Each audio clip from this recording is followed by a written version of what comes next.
say that. Now, the only reason they can censor me is because if I send out a newsletter that she doesn't approve of, they can actually dock my paycheck for the postage and the printing, and I can't afford it. You know, we're paying for a set of bills here, a set of bills there in Arlington. I mean, it's tough, but I mean, it works. I mean, I just hit the runway every month. That's okay, but I can't. They dock my pay for the postage and printing. I'm dead in the water. So that's the only way she can stifle me. That's outrageous censorship. It's outrageous. So I'm going to post it. In fact, they're actually on the internet. A big ruckus over this. I just was told I can't say cap and tax.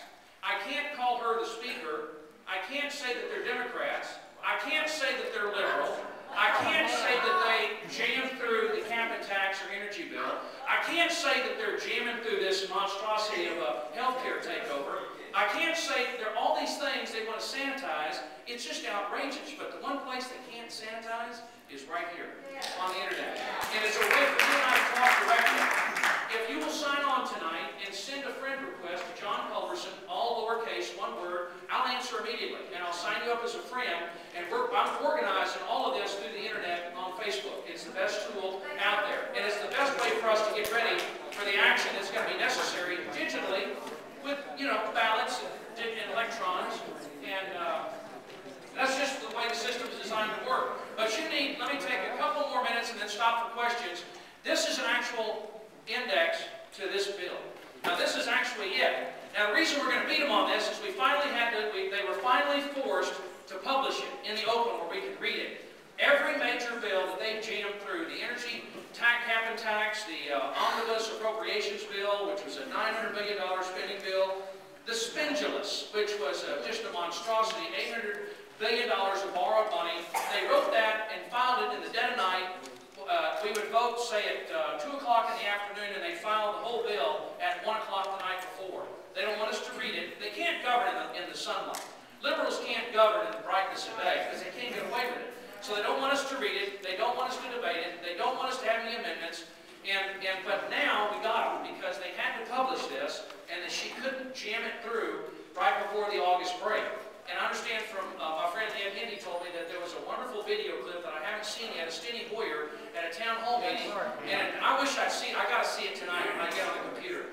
But apparently a gentleman stood up in the front. I just love this question. And correct me if I missed it, but I think this is how he said it. He said, well, why is it that she wants to jam through a health care bill, taking over, wants to jam through this giant health care bill in 3 weeks, but it took them 6 months to pick a dog? Yeah.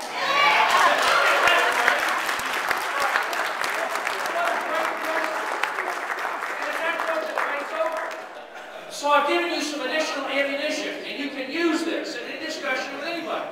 Now this is done, and there's plenty of them at the back. We'll have more.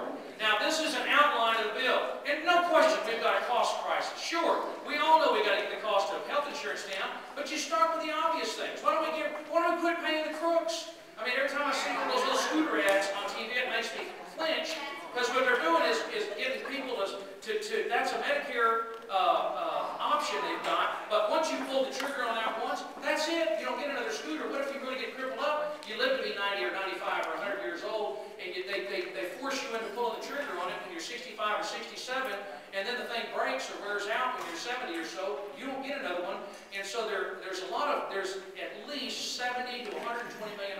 Excuse me, 70 to I can't add the word B. It's billion. 70 to 120 billion dollars worth of fraud every year. You start with the fraud. You go after the fraud. Then you go after the trial lawyers. And do for America.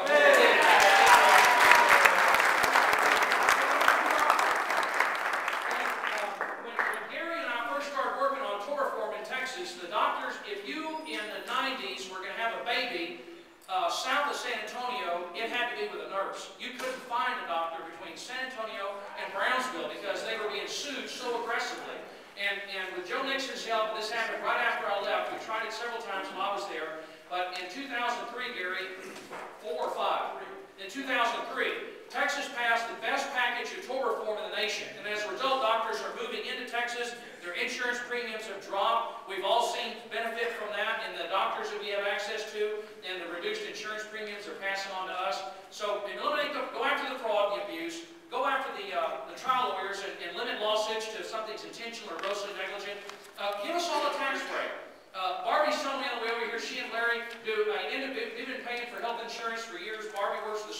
company. It's costing them a fortune. My good friend Mike Toff here, Mike has got a business that he has built up himself that's getting hammered by all the rules, restrictions, taxes, the cost of health care. Why don't we, all small employers ought to have the ability to go negotiate with the big insurance companies like Conoco or BP, so that you can collectively, as small business owners and sole proprietors, get the same break in your insurance that the big guys do. That one's easy. That one ought to be done just right out of the gate. And then give us all as individuals a big dollar-for-dollar tax deduction on health insurance. And then let it be portable. I can move from job to job or state to state. Now notice we've been able to talk, there's a whole series of things that we as conservatives put together legislation to do that don't require a government takeover of health care. And this system, this monstrosity, they want us to pay more for worse health care. At a time of record debt, record deficit, when the national debt is already at $12 trillion, the national deficit is already over $1 trillion.